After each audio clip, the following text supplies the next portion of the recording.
Sa paanan ng Mount Wangshou Laojun, nagtipon ang napakaraming cultivators at mandirigma mula sa iba't ibang lugar. Lahat sila ay nagtipon upang saksihan ang mahalagang anunsyo ng Laojun Mountain.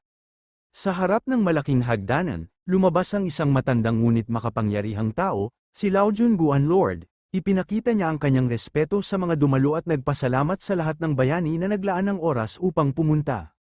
Matapos ang kanyang pagbati, agad niyang inanunsyo ang simula ng isang malaking plano para sa Laojun Mountain.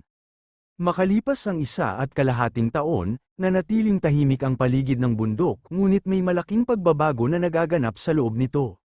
Patuloy pa rin ang ating bida sa walang tigil na pangukit ng bato ayon sa ipinag-utos ni Lingyun. Sa loob ng mahabang panahon, hindi siya sumuko at patuloy na hinasa ang kanyang lakas at kakayahan.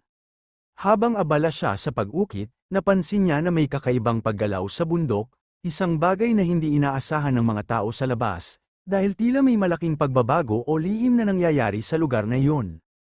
Naisip ni Wang Sheng na sa loob ng 1.5 taon, dahan-dahan niyang sinanay ang sarili araw-araw, paulit-ulit niyang inensayo ang bawat galaw hanggang sa tuluyan niya itong makabisado.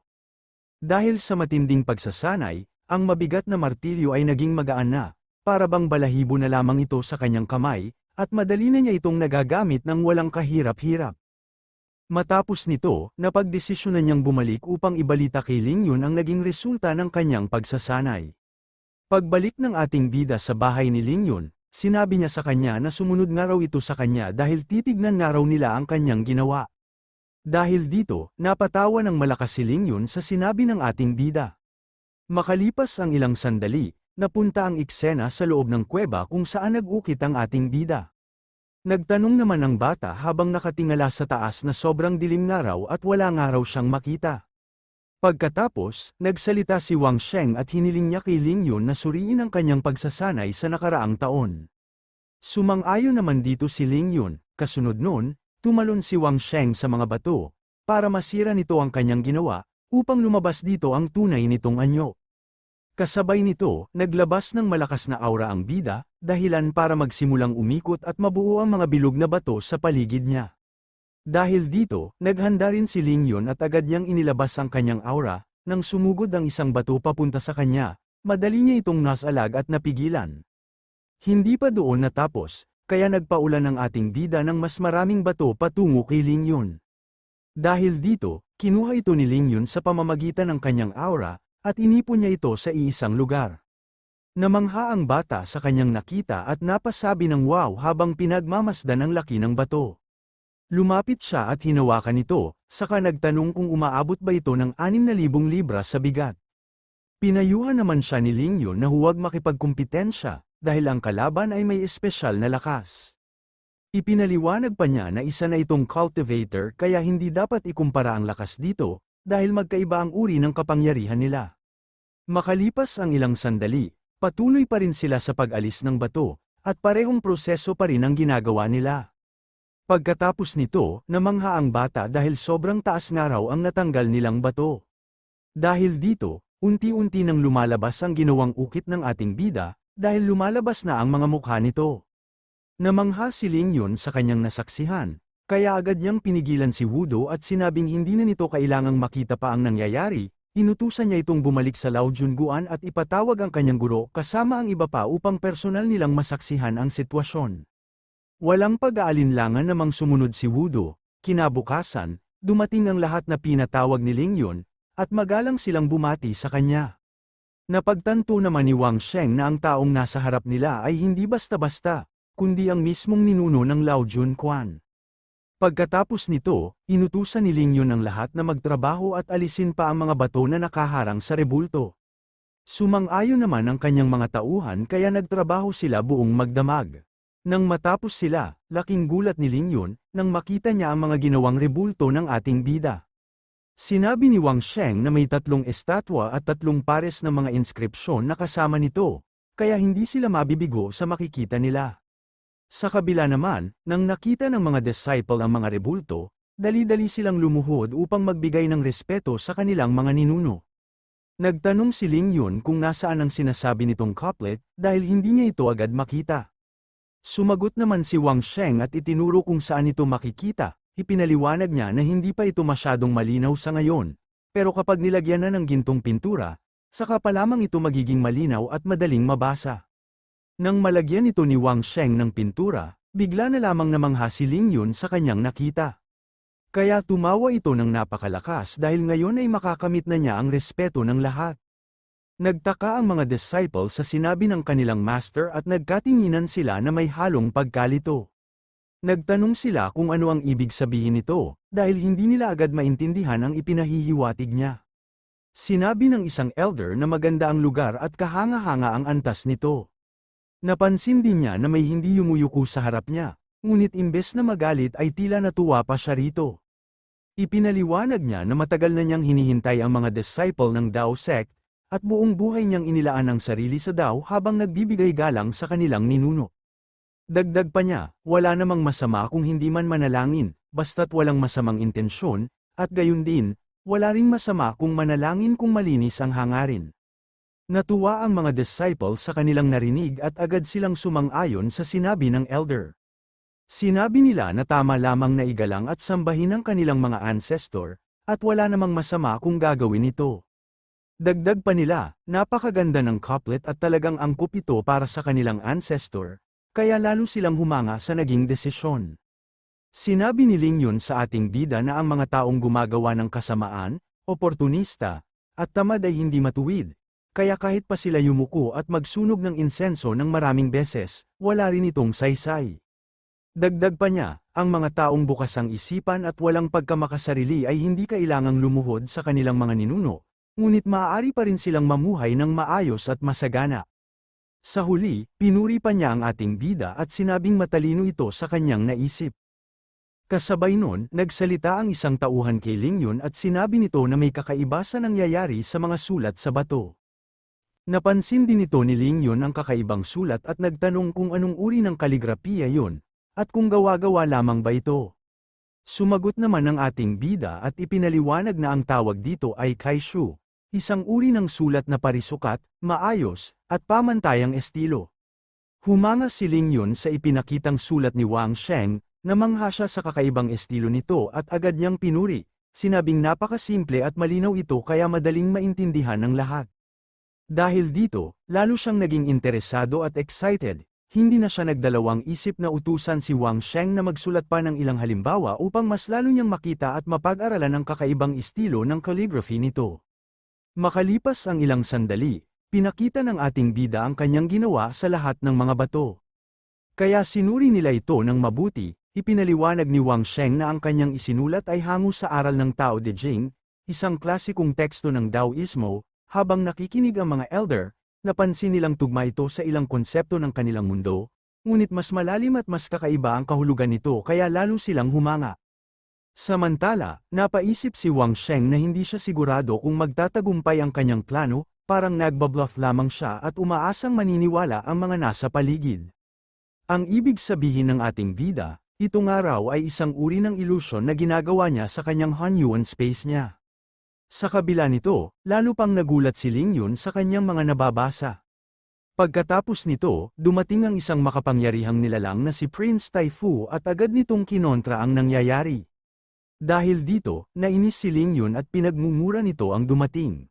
Galit na itinuro ni Prince Taifu ang mga naroon at sinabi na hindi nila kayang unawain ang tunay na kahulugan ng mga salitang yun. Ayon sa kanya, para silang may mga mata pero hindi naman nakakakita. Kaya isang insulto kung pakikitunguhan pa sila ng mahinahon. Napansin ng elder na ang dumating pala ay si Prince Taifu, agad siyang nagpakumbaba at humingi ng paumanhin, sinabing hindi niya sinasadyang maging bastos dahil sa labis na paghanga sa bagong estilo ng sulat.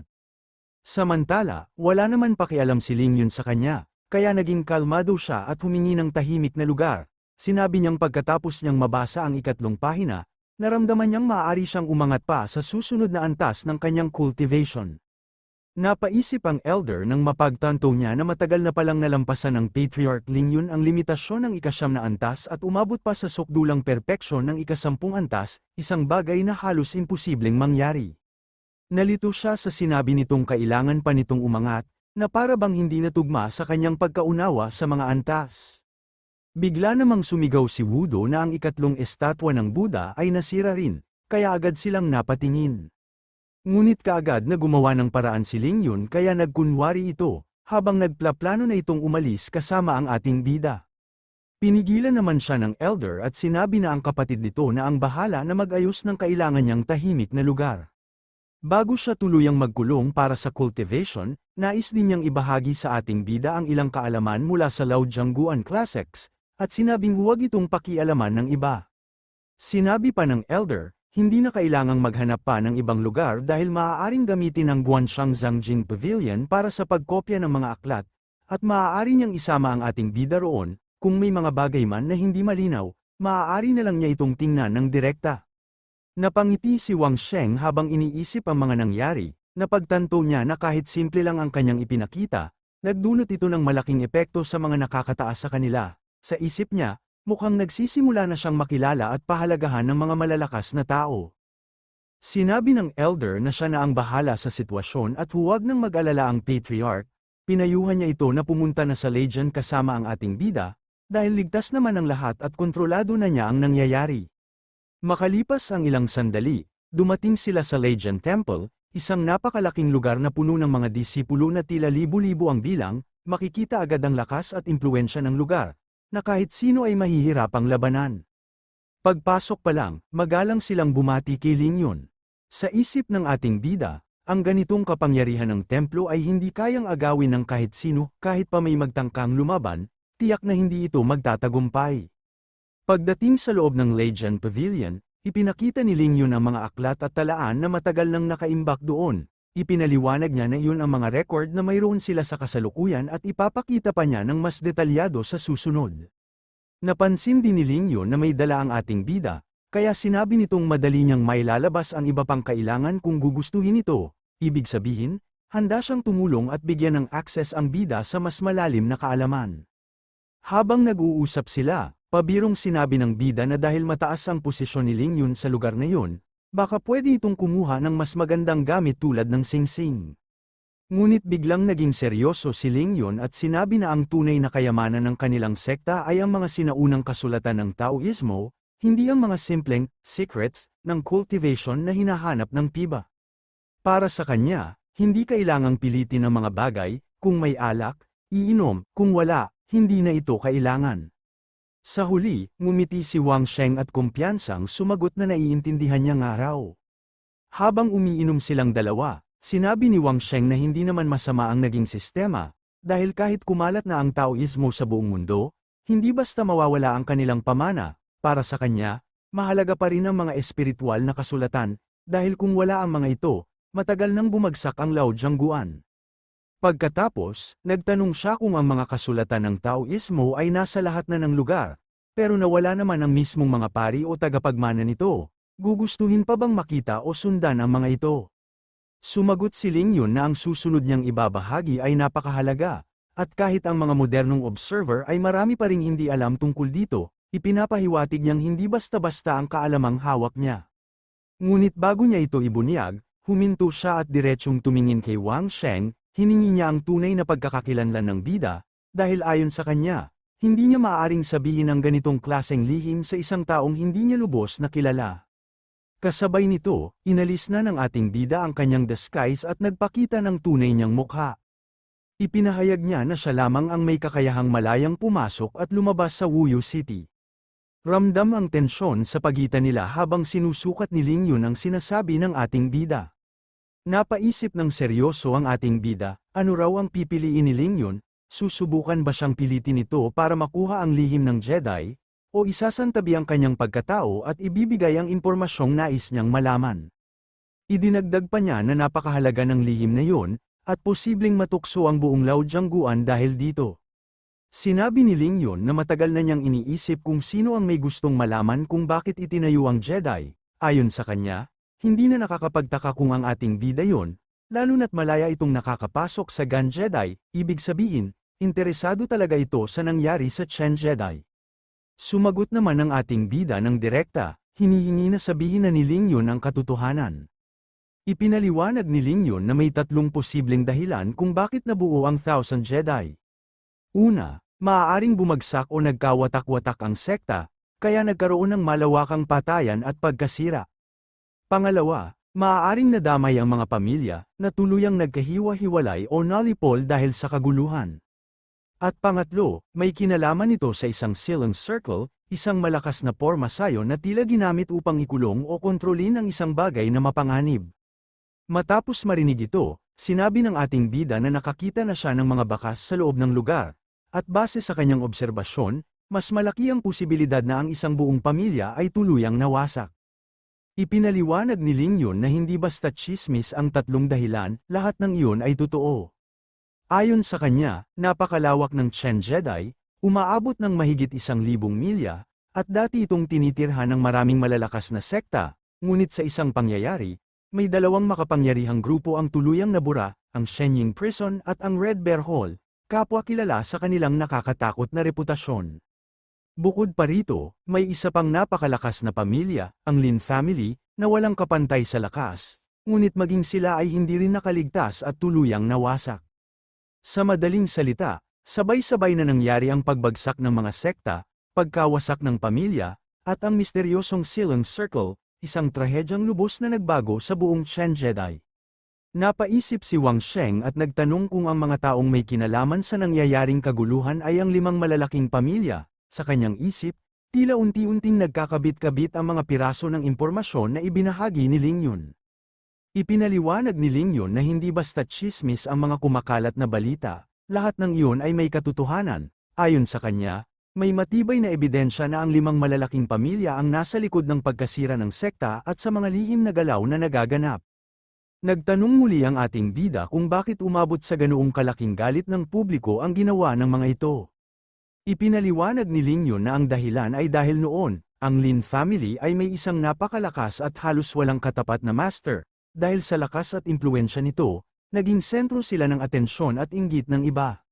Dito na napagtanto ng ating bida ang tunay na dahilan, ang lahat ng kaguluhan ay umiikot sa isang napakalakas na kapangyarihan, dahil dito, napagtanto niya ang kalagayan ng Phoenix, kaya nagtanong siya kung tama ba siya. Sumagot si Ling Yun na oo, isang Phoenix ang tinutukoy, ang walang kapantay na master na yun ay nagtataglay ng isang hanyuan tinatawag na Phoenix. Ipinaliwanag niya na misteryo pa rin kung ano talaga ang Phoenix, walang nakakaalam kung anong uri ito, gaano kataas ang antas nito, o kung hanggang saan ang maaaring marating ng kapangyarihan nito sa pag-unlad. Napaisip si Wang Sheng sa sinabi ni Ling Yun, kung kahit ang mga makapangyarihang tao ay walang alam sa tunay na anyo at antas ng Phoenix, ibig sabihin ay higit pa ito sa karaniwang konsepto ng lakas. Sa kanyang isipan, napagtanto niya na hindi lang simpleng kapangyarihan ang pinag-aagawan ng mga malalaking puwersa, isa itong misteryosong lakas na maaaring lampas sa lahat ng kanilang nalalaman, kung makuha ito ng maling tao, tiyak na magdudulot ito ng mas malaking kaguluhan. Dahil dito, naalala ulit ni Wang Sheng dahil ang babaeng Phoenix na pilit siyang tinatawag upang patayin siya. Seryosong nagtanong si Wang Sheng kung patay na ba ang babae. Ipinaliwanag ni Ling Yun na hindi ito namatay noon, sa halip, pinagsanib puwersa ng malalaking pamilya ang kanilang kapangyarihan at gumamit ng daan-daang malalakas na formation upang selyuhan siya sa loob ng Chen Jedi, at mula noon ay hindi na siya muling nagpakita. Dagdag pa niya, matapos ang malaking labanan, halos nabura ang buong mundo ng cultivation, nasira ang 10 pangunahing pamilya, 3 ang malubhang na pinsala, at sa 13 sekta, 7 ang tuluyang naglaho habang ang natitirang 6 ay nagtago at naging mga lihim na sekta. Napaisip ng malalim si Wang Sheng, unti-unting binubuo sa isip ang bigat ng nangyaring trahedya at kung gaano kalakas ang nilalang na yun. Nagulat si Wang Sheng sa bigla niyang napagtanto, hindi siya makapaniwala, kung ang mga formation ang ginawa ng mga sekta, bakit hindi nila mapasok ang Chen Jedi? Napabuntong hininga si Ling Yun na hindi ganoon kasimple ang nangyari. Maraming tao ang namatay agad habang ina-activate ang formation, at kahit ang mga natitirang master ay nagmadaling umatras. Halos sumabog ang formation sa lakas nito, kaya napilitan silang maglatag ng napakaraming patong ng silang bago tuluyang tumakas.